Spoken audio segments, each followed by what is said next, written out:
What's up, guys? Drew DeSalle here. Welcome to the TYF Podcast. This is episode 15, NFL Week 12. Bit of a weird episode coming at you here. I am rolling solo today. No co-host. Not particularly happy about it and not sure how it's going to go. I'm going to try to keep it a little bit short.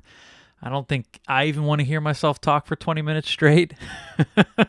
But anyways, Mikey had to bail at the last second. He's missing 2 weeks in a row, so he gets a demerit. But we'll hopefully have him back in the Tell Your Friends studio next week. Anyways, quick hitter on the opener. Tell your friends, officially, we got the YouTube page up now. So hopefully weekly we'll be putting stuff up on YouTube. We'll be also keeping the SoundCloud going. Hopefully it makes it easier on you guys. You can listen however you like. And we'll get both channels rocking.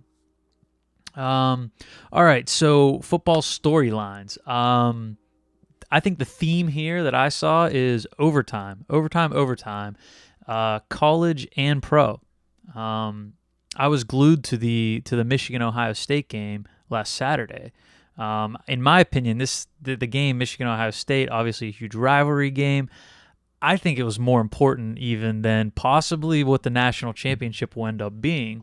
But, we'll see what the matchup for that ends up being, So games in Columbus, Michigan versus Ohio State. I have a lot of close friends that are on both sides of the rivalries. A lot of Michigan fans that are close buddies. A lot of Ohio State fans that are close buddies, being that I went to school in Ohio. And the game just totally lived up to the bill. I mean, this was probably one of the best Michigan-Ohio State matchups, I don't know, in recent history, in long history, ever. It definitely stands out in my head. Game goes all the way to double overtime. There was a lot of, a couple fourth downs where people are going for it and they're picking it up and extending the game. So Michigan ends up falling to Ohio State. And, now they're sitting there with this college football playoff and it's like, will they make it in? They need some stuff to happen in the conference championships that are coming up to still potentially have a chance. Ohio State looks like they probably have punched their ticket now, right? Because, they're not in the Big Ten championship, even though they just knocked off Michigan. The Big Ten championship is actually going to end up being Penn State versus Wisconsin. So all the makings of a nightmare for the committee to pick this new college football playoff. You got to get 4 teams. So let's list off, right? You got Bama, who's the obvious. They're the favorite, head and shoulders above what every other team is this season. Bama up at the top. Then you got Ohio State. Then you got Clemson coming in at 3. Washington comes in at 4. 2 teams that definitely have some losses in recent weeks and haven't looked, all that great. Then coming in after them, you have Michigan at 5, who, same thing. They lost, 2 out of the last 3 weeks, drop it to Iowa. Although it was a great game, drop it to Ohio State. Then behind them, you have Wisconsin 6, Penn State 7, who those guys will play each other in the Big Ten Championship. Then Colorado's after them, which the only reason I mentioned Colorado, probably don't have a chance to make it, but Washington's playing Colorado in their conference championship. So definitely a lot of football to be played this week coming up. I'm going to be tuning in. Huge games, a lot on the line. Going to see who's going to be in there, So my opinion, realistically, what happens, I think we're going to see Michigan sneak in there in that 4th spot. I think you're going to see Washington potentially fall to Colorado. And if they do, it might not matter what happens in the Wisconsin-Penn State game. That's what people are saying, at least. Now, either way you slice it, I think a lot of these teams, a lot of these top 7 have a really good argument to get in there. I'm not so sure anybody has a chance against Bama anyways. I think you might see some lopsided games in the playoff. And that's my point with that Michigan-Ohio State game. Really, that kind of defines the season in my eyes. But anyways, like I was saying, overtime, kind of the other game that I would compare to it, if you look at the pro side, you got Denver Broncos versus Kansas City Chiefs.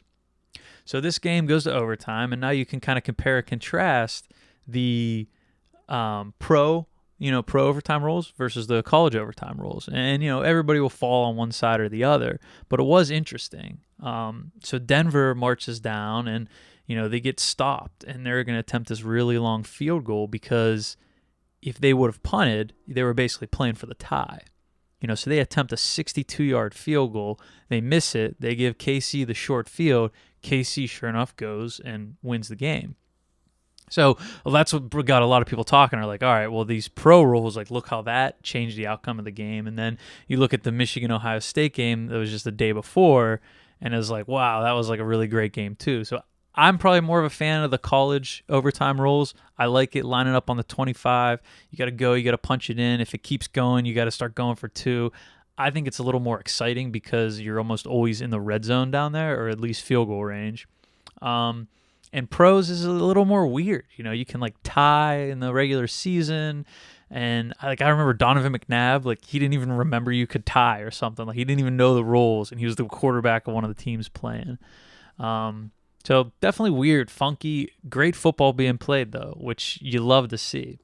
All right, so those were some of the football I was watching. Let's do a power rankings. Let's try to keep this episode a little short, a little weird, and we'll move on then the next week. All right, so fantasy season definitely coming to a close, coming to an end, right? We only have one more week after this of regular season fantasy football, that is. So in our league, in the Steamrollers League, things are pretty much set. The teams are where they're going to be, and there's a lot of guys on the outside looking in. All right, so sitting up at number 1, we got Matty Z. He's ripped off 8 wins in a row. He just took me down this past week. I wasn't happy. It was a good effort, but his team just is really rolling. What can you say? 8 wins in a row. So he'll probably be the favorite to win it. Number 2, you got Dick's Girthquake, who's right up there, killing it, playing very well. Those guys have been the top 2 for several weeks in a row here. All right, number 3. Brandon, first and schlong. He's got 4 wins in a row. He just had Jordan Reed, who had a monster week for him. Number 4, you got Mikey Biblis, parentheses me. I know he had Drew Brees and LaShawn McCoy had a big week, kind of carrying him. Coming in number 5, you got O-Dog, Ozier Daddy.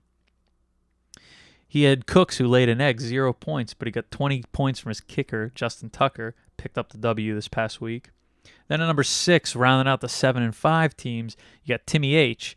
And those top 6 are really looking like that's your playoff teams, because the rest of the guys, then it's 5 and 7, so they're not even one loss between them. So there's your 6. That's going to be your playoff 6. This next week is just going to be for seeding pretty much. We'll round out the losers quickly. Bonesaw sitting at 5 and 7. I got Jeets at 8. He got KO'd by Ray and his own Giants defense, which he can't be happy about. Pedley at 9. I'll put myself at 10. I ended basically end the year with 4 losses in a row. Feeling horrible about that, leaving a bad taste in my mouth. Number 11, you got Viggs. Number 12, you got Ray. All right, guys. So coming up, we just had Thanksgiving. Had a great turkey trot. Sliding right into the Christmas season. I know I started doing some of my shopping, getting some of my gifts. I'm not a big online guy. I do it when I have to, but I like going out to the stores. I did do a little Black Friday. Didn't go crazy, but did a little Black Friday shopping. Mikey was down. He was decorating the tree, so we got the house looking like it's ready for Christmas here on Bird Street. And the vibes are rolling. So, all right. Sorry to the listeners. Had to do this one solo. Definitely felt really uncomfortable. But we'll get a guest back, or we'll get a host back in here. Hopefully Mikey's back in here next week for us. And we'll catch you later, guys. Have a good week.